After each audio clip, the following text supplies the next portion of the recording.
porque as pessoas podem imaginar o seguinte, o Paulo Henrique, o Sepúlveda, etc., as pessoas que estavam com eles, foram lá para fazer uma reportagem sobre... Não fomos fazer isso.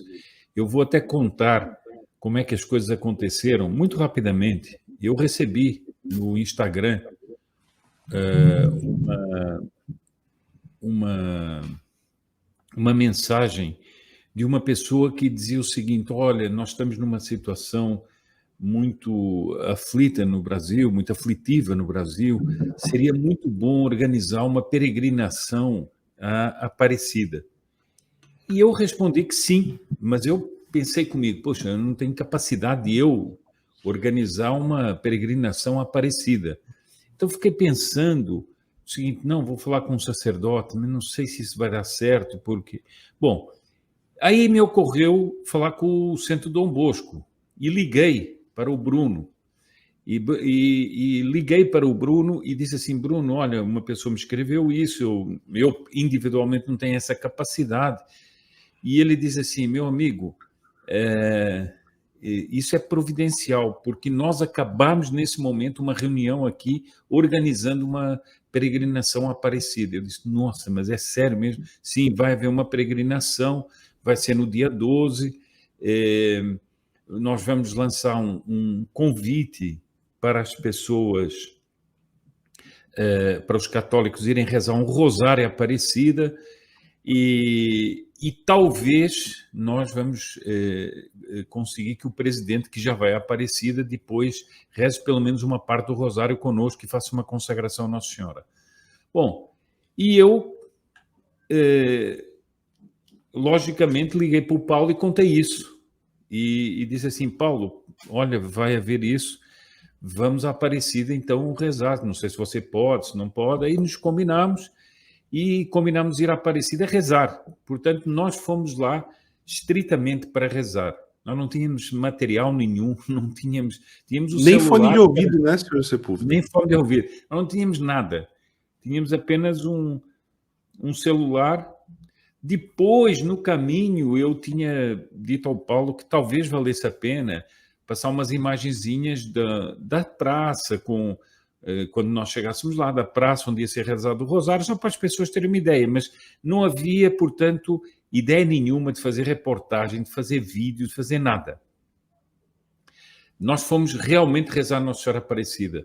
Fomos rezar o rosário com o Santo Dom Bosco e com todos os católicos que estavam lá, e depois íamos também rezar ali diante da imagem de Aparecida na Basílica Nova. Agora, o que nós vimos, ali assim, não vou agora contar, já contámos, o que nós vimos foi tão estarrecedor. Houve pessoas que choraram.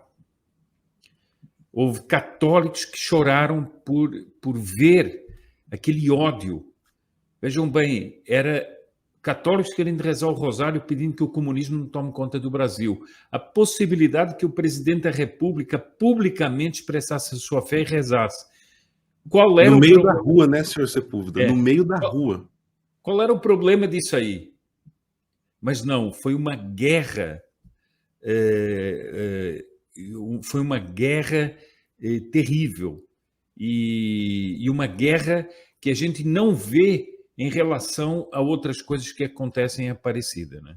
Bom, e Dom Orlando Brando já mostrou diversas vezes a linha ideológica e política dele. E enquanto ficavam lançando notinhas farisaicas dizendo que não é para usar a religião para fazer política, o que eles fizeram foi exatamente isso, inclusive agredindo o presidente da República com palavras durante o sermão, que mais foi uma verdadeira arenga política que Dom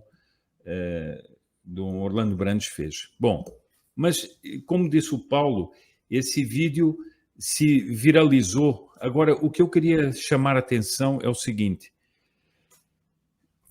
O príncipe Dom Bertin gosta de usar uma expressão que é rasgar a fantasia.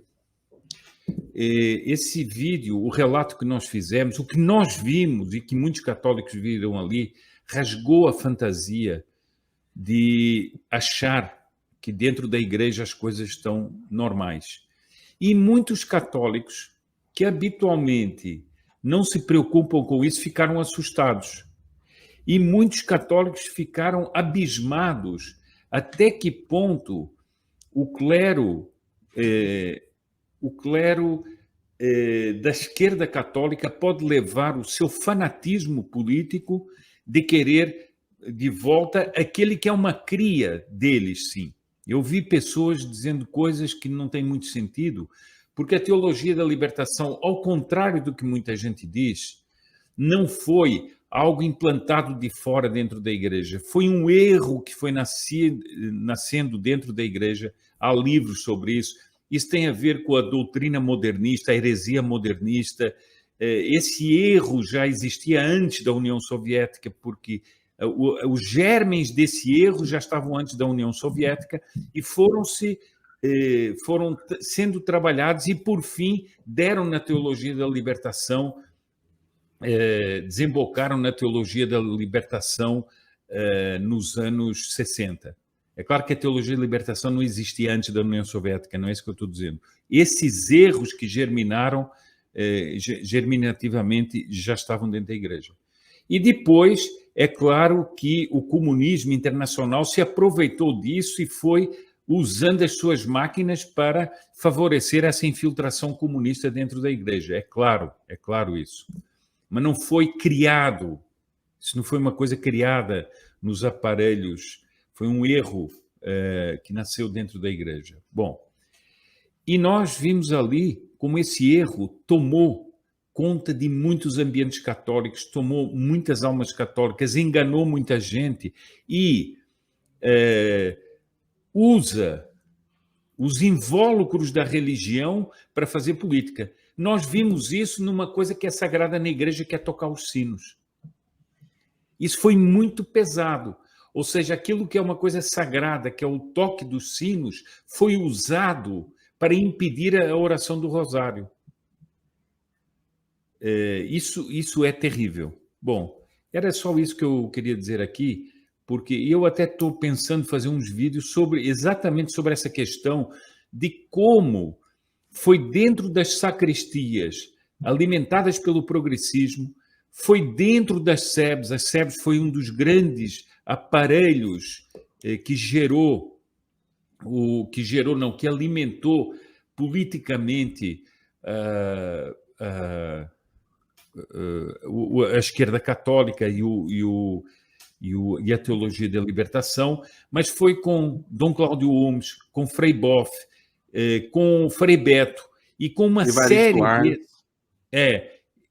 com essa gente que depois, por exemplo, fez uma noite sandinista prometendo uma revolução sandinista para o Brasil, feita com as bênçãos de Dom Arnes aqui em São Paulo, que muitas pessoas desconhecem. Bom, isso realmente ele é uma cria das sacristias progressistas e das sacristias da teologia de libertação. E essa gente que nunca pediu perdão pelos crimes que o PT cometeu no poder. Nunca. Eles apoiaram abertamente esse governo e nunca pediram perdão ao Brasil pelos crimes que o PT cometeu. E mais, agora na surdina, ou não tanto na surdina, trabalham para fazer voltar o Lula ao poder. Na realidade, nós não podemos dizer o seguinte, que como não foi feita, não houve a consagração. Não é verdade, porque o presidente no dia 6 de setembro já tinha feito uma consagração. Aliás, o ano passado ele tinha feito uma consagração em Aparecida também, a Nossa Senhora. Portanto, impediram que ele fizesse publicamente ali mais uma vez, mas ela foi feita pelo menos 2 vezes publicamente. Então, acho que nós não podemos dizer que não houve nunca essa consagração. A primeira pista de análise é o seguinte: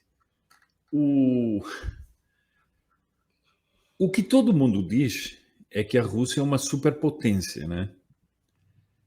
Ora, uma superpotência não tem capacidade de manter 2 frentes, uma frente na Síria e uma frente na Ucrânia.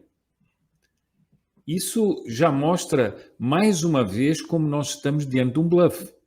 porque o bluff russo na Ucrânia até agora é evidente. A situação que eles mesmos criaram com uma invasão absurda é algo que não se mantém, eles não conseguem manter, eles têm recuado. Ainda ontem dava para ver notícias sobre o recuo das tropas russas, sobre, por exemplo, abandono, inclusive, de paióis de armas e tudo, porque eles não tinham nem capacidade de levar aquelas armas. O Land Leasing russo que o pessoal está até falando, né, senhor Sepúlveda?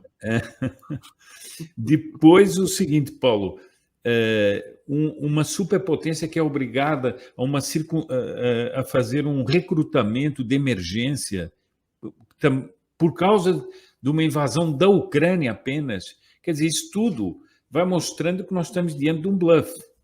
Bom, e agora nós vemos o desespero de levar da frente da Síria para a Ucrânia uma máquina de guerra, que eles não conseguem manter uma máquina de guerra em 2 lugares.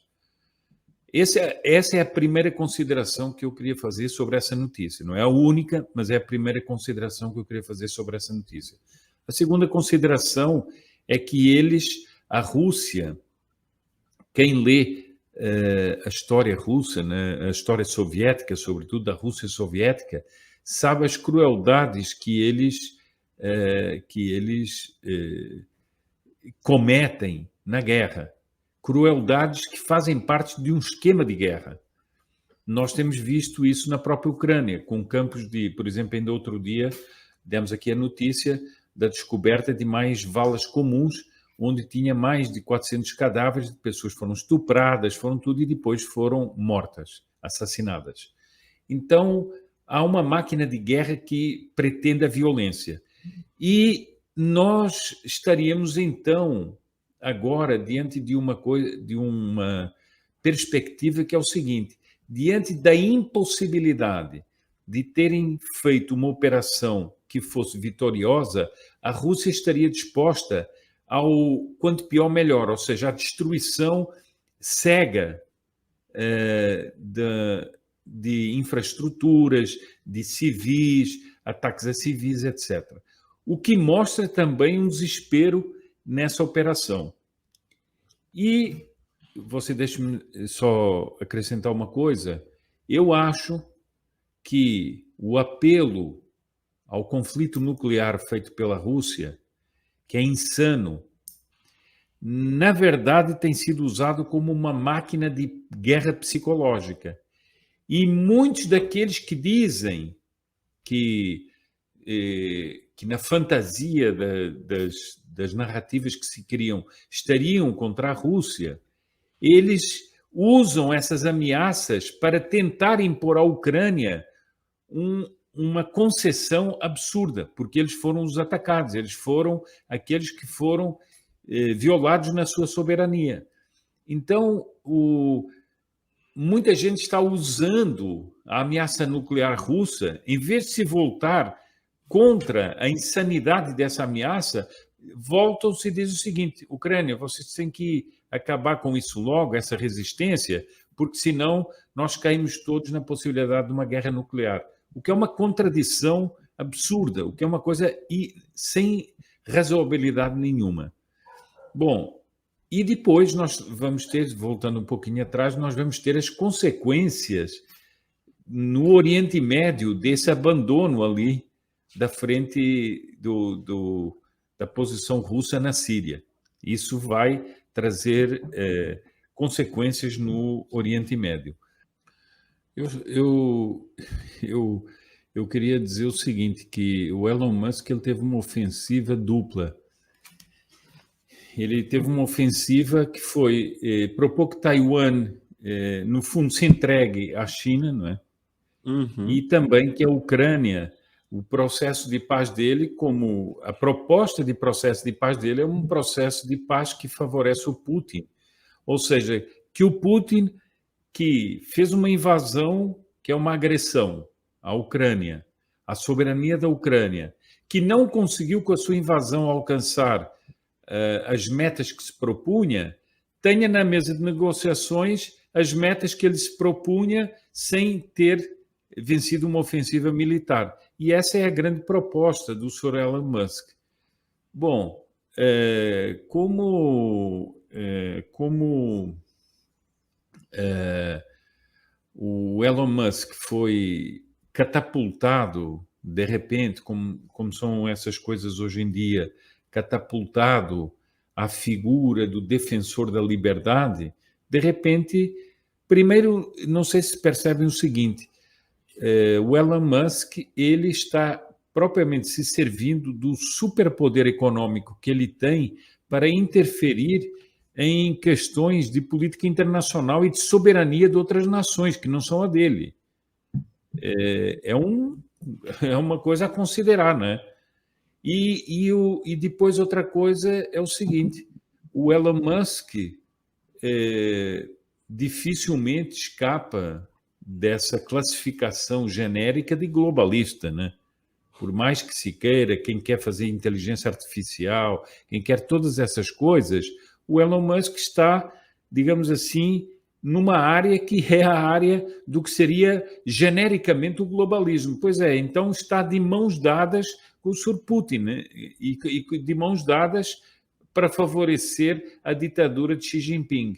É só digamos assim, como se diz por aí, é esse o tweet. Algo que é muito claro, é assim um jogo de palavras. Algo que é muito claro é que as notícias da China são sempre obscuras, né? Porque a China, ela mantém um hermetismo, por causa da ditadura do Partido Comunista Chinês, ela mantém um hermetismo muito grande. E nós realmente ficamos com dificuldades de saber o que acontece realmente dentro da China. Mas muitas dessas operações, por exemplo, eu vi há dias atrás uma notícia que falava em 300 milhões de pessoas em confinamento nesse momento por causa do Covid. Acho que foi até o Rafael Fontana que deu essa notícia. E ele mostrava a contradição em que o Partido Comunista Chinês cai dizendo que só houve 5 mil mortos, ou pouco mais de 5 mil mortos por Covid. Então, eles jogam com a desinformação, além de que eles proíbem, por exemplo, uma investigação para saber a própria origem do Covid-19. É preciso não esquecer isso. O Mike Pompeo foi claro. O regime chinês tem nas costas os centenas de milhões de pessoas que morreram pelo Covid. Ele disse isso há poucas semanas atrás. O Mike Pompeo, antigo secretário de Estado norte-americano no governo Trump. Ou seja, a China tem essa responsabilidade. Então, eles fizeram um expurgo, digamos assim, no mundo, e agora Xi Jinping está fazendo um expurgo dentro do Partido Comunista Chinês. Mais um. A história do comunismo é isso, uma sequência de expurgos. Em todos os lugares é assim. E como a China é um país imenso, como a China tem uma população gigantesca, o Partido Comunista também tem uma estrutura gigantesca. E nessa estrutura há muita corrupção, há muitos poderes locais, Isso, por exemplo, é uma coisa que ninguém fala sobre isso. Mas sabe-se perfeitamente que a corrupção dentro das Forças Armadas chinesas é gigante. E que, portanto, também as Forças Armadas chinesas não são tudo aquilo que se diz que elas são. E tanto que o Xi Jinping também fez expurgos dentro das Forças Armadas há tempos atrás. O que é que nós vemos agora? Nós vemos mais um expurgo para firmar mais o poder totalitário do Xi Jinping, que, como disse muito bem o Paulo, é um doutrinador do comunismo.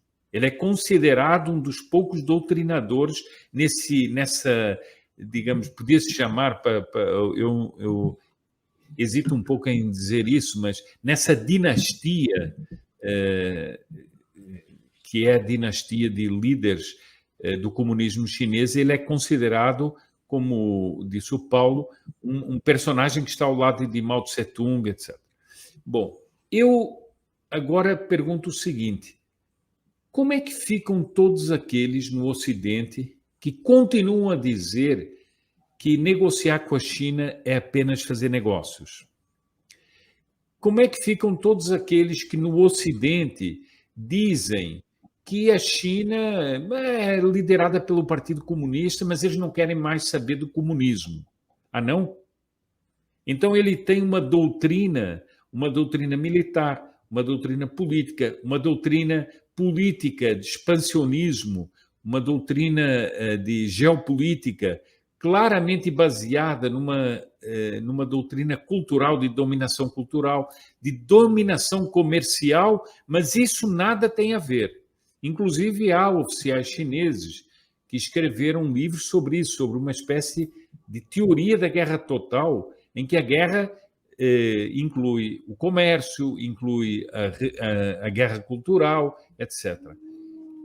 Eu pergunto o seguinte: outro dia você estava falando sobre isso, não é, Paulo? Estava numa das conversas que nós estávamos tendo, e acho que era você, não me lembro se era você, se era o Ivan, que é a questão da espionagem através de personagens comuns. Por exemplo, um estudante que vai estudar nos Estados Unidos. Ele vai para uma grande universidade, participa de um projeto de alguma forma estratégico e ele vai trazer aquelas informações para dentro da China, sem ser propriamente um espião. Ele é um estudante, efetivamente é um estudante. Eu queria só lembrar aqui, para falar de um lado material da Argentina, que é o seguinte: a Argentina sempre foi um país muito, muito rico, por riquezas naturais, pela sua agricultura. No início do século XX era quase lendária, a Argentina era quase lendária para os europeus. Rico como o argentino, né, Sr. Sepúlveda? Como o argentino, exatamente. E as pessoas, por exemplo, na Europa falavam ter uma fazenda na Argentina era assim uma espécie de... seria um sonho de um ricaço, de uma coisa assim inacreditável. E eles sempre foram uma nação com muita prosperidade. Além do mais, isso também é importante, eles sempre foram uma sociedade muito impregnada pelos valores aristocráticos e pelos valores de uma sociedade bem constituída e também uma sociedade com muita cultura. Eles tinham, digamos assim, eles tinham desse lado do oceano um ambiente cultural que era um ambiente cultural que espelhava os ambientes culturais europeus, especialmente os espanhóis. E também tinham grupos remanescentes do catolicismo antimodernista que eram importantes dentro da Argentina. Depois, você sabe que houve grupos que se desviaram, houve grupos que alimentaram ideologias próximas ao fascismo e ao nazismo, mas não é disso que eu estou falando agora. Mas aí é que nós vemos o papel dessas grandes fortunas, muitas vezes, não estou dizendo sempre, dessas grandes fortunas que vão financiar movimentos revolucionários que vão destruir as sociedades. Bom, mas prosseguindo, você vê que a um determinado momento há uma figura profundamente nefasta que é o Perón. Um Perón que ele joga, a figura do Perón é uma figura, digamos, emblemática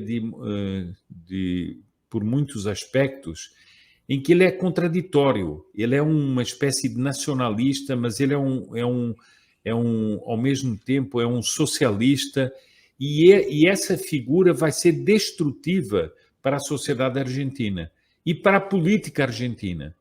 E todo mundo fica pendurado no Perón, como se o Perón fosse um homem mágico. Bom, E o peronismo se ramifica depois, isso aqui é uma coisa muito rápida, mas se ramifica depois em milhares de tentáculos e todo mundo é peronista. E toda essa política vai levando a Argentina de degrau em degrau até ao que nós estamos vendo hoje em dia, em que nós temos, mais uma vez, peronistas, não é, no poder, completamente aliados ao Foro de São Paulo, ou mais ou menos aliados ao Foro de São Paulo. Isso pode ser uma circunstância ou outra, mas essencialmente eles fazem a política do Foro de São Paulo. Nós temos essa gente no comando da Argentina e nós estamos vendo a Argentina ser humilhada, a sociedade argentina ser humilhada.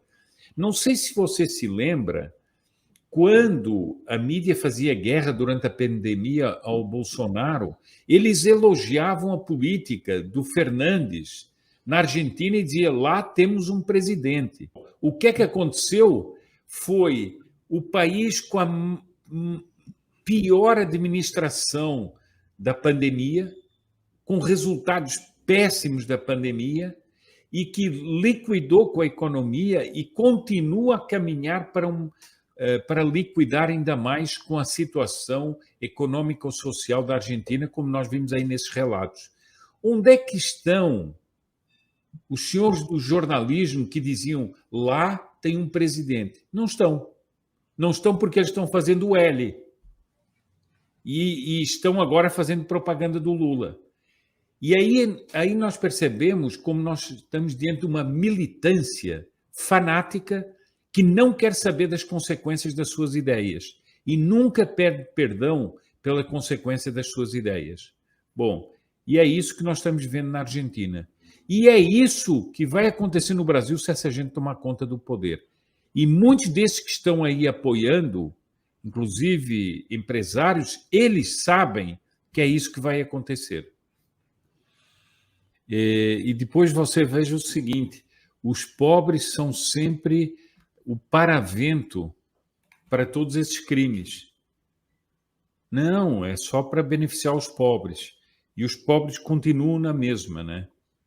Eu li num artigo do ABC um comentarista que dizia o seguinte, aqueles que foram enganados pelo Pedro Castilho, que tinha como slogan de eleição não mais pobres num país rico, o que é que eles estarão pensando agora, né? Diante de todos esses crimes. Mas, Paulo, eu acho que há um ponto importante aí, que é o que vocês diz sobre os 8 gabinetes. No fundo, são estruturas paralelas ao Estado, e aí se vê, eu acho até que no Brasil nós estamos assistindo a isso, está se criando um Estado paralelo. Um Estado paralelo que anula o Executivo, que anula o Legislativo, está se criando um Estado paralelo, que é uma coisa assustadora. Bom, mas o Castilho, ele usa as armas que a esquerda sempre usa quando toma o poder, que é usar a estrutura do Estado para fazer não apenas corrupção, mas uma corrupção ideológica, ou seja, destruir as estruturas do Estado e ir dominando o Estado com estruturas paralelas. Porque eu acho que, evidentemente, nós nos voltamos aí, porque são familiares, são isso, são aquilo, mas isso é uma circunstância apenas, não é o profundo, não é o profundo da realidade do Brasil, do Peru. O profundo é que ele está destruindo e pondo o Estado a serviço de um projeto ideológico que é o do Foro de São Paulo. Agora, o que nós observamos, Paulo, me parece a mim, é que, no fundo, a sociedade peruana está reagindo muito a essas tentativas do Pedro Castilho. Eu até li, há meses atrás, até comentei aqui, um artigo que dizia assim, o presidente sem chapéu, né? Porque a figura dele era o chapéu, famosa, aparecia com o chapéu em todos os lugares. E o Castilho. o artigo que vinha dizia assim, o presidente sem chapéu, ou seja, já tinha perdido uma das imagens mais propagandísticas dele, que era o tal chapéu. Agora, você vê que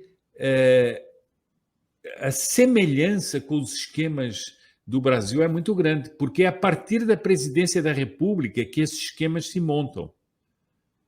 E isso é propriamente assaltar o Estado no sentido mais amplo da palavra, não apenas financeiramente, mas é assaltar nas suas estruturas o Estado.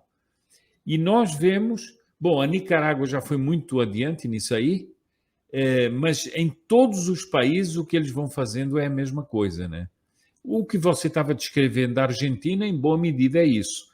E veja como esses países usaram também a desculpa da pandemia, e nós vimos isso no Brasil, para todas as forças que eram oposição ao governo e, sobretudo, de esquerda, usaram a pandemia como pretexto para instaurar processos totalitários em relação à sociedade. Lembre-se de Araraquara, aqui no interior de São Paulo. Segundo nós vamos ver por notícias daqui a pouco, no futuro há quem queira já censurar a notícia futura. Ou seja, no Brasil, você não poderá, por exemplo, noticiar isso aí. Pois é. Isso que você está nos noticiando, segundo pedidos que estão sendo feitos à Justiça Eleitoral, e que a Justiça Eleitoral está atendendo, no futuro você já não poderá, quer dizer, já está censurado de antemão. Desordem informacional. A informação é correta, o que você está dizendo é correto. Ou seja, ele mandou mesmo uma carta. O Lula não se distanciou desse elogio e dessa solidariedade, não repudiou. Também é verdade. Mas isso que você está dizendo é uma desordem informacional. Entendeu? São verdades os fatos que você está dizendo, mas é uma desordem informacional. Ora, eu escrevi ontem exatamente sobre isso no meu Twitter. Foi o que o Stalin fez. Tudo o que era desordem informacional, tira das bibliotecas, tira dos sebos, tira e queima tudo, desaparece tudo. Por quê? Porque são fatos verdadeiros, mas são uma desordem informacional. Paulo, é arrepiante o que nós estamos... E nós estamos vendo que esse partido não ganhou as eleições e está fazendo isso, e o tribunal vai atendendo todas essas aberrações. Talvez nós não nos tenhamos dado conta, mas o Brasil, se você for analisar os fatos, por exemplo, dessa última semana, nós estamos vivendo uma operação de guerra psicológica, de inversão da verdade e de inversão da realidade. É uma operação ao vivo. Paulo, vamos aqui assim tratar de um assunto que já tratamos no início do programa, mas eu vou voltar com ele. O presidente vai à Aparecida e o clero esquerdista e a mídia montam toda uma operação para dizer que houve um tumulto em Aparecida e criticar o presidente por, aspas, usar a religião quando eles estão usando a religião. No mesmo dia, esse candidato que foi ressuscitado politicamente com malandragens jurídicas, como disse o Marco Aurélio Melo, ou seja, com artimanhas jurídicas, ele foi ressuscitado politicamente pelo STF. Esse indivíduo vai a um território dominado pelo tráfico, em que a polícia não pode entrar, inclusive por ordens do Supremo Tribunal, e ele vai estar com traficantes, com tudo. E isso é tomado como normal pela mesma mídia que fala de um tumulto em Aparecida. E a mídia fica se concentrando no seguinte: nossa, vocês estão preocupados com o boné? Não, aquilo é uma sigla apenas. Ah, é? E o problema não é o boné, o problema é o sujeito ter entrado num território do tráfico, ter convivido despoderadamente com gente que é criminosa e que aterroriza as pessoas nas cidades. E vocês normalizam isso. Agora, e o problema é o outro que vai à Aparecida rezar? Eu pergunto o seguinte: isso é uma tal inversão da realidade que isso não é por acaso, isso faz parte de uma operação de desestruturação lógica das pessoas, de desestruturação psicológica das pessoas, de desestruturação do próprio Estado. E depois vem um tribunal e diz o seguinte: ah, você está falando a verdade? Está sim, mas é uma desordem informacional. E depois vem a censura. Você está... é uma desordem informacional. Agora, isso, infelizmente, nós não podemos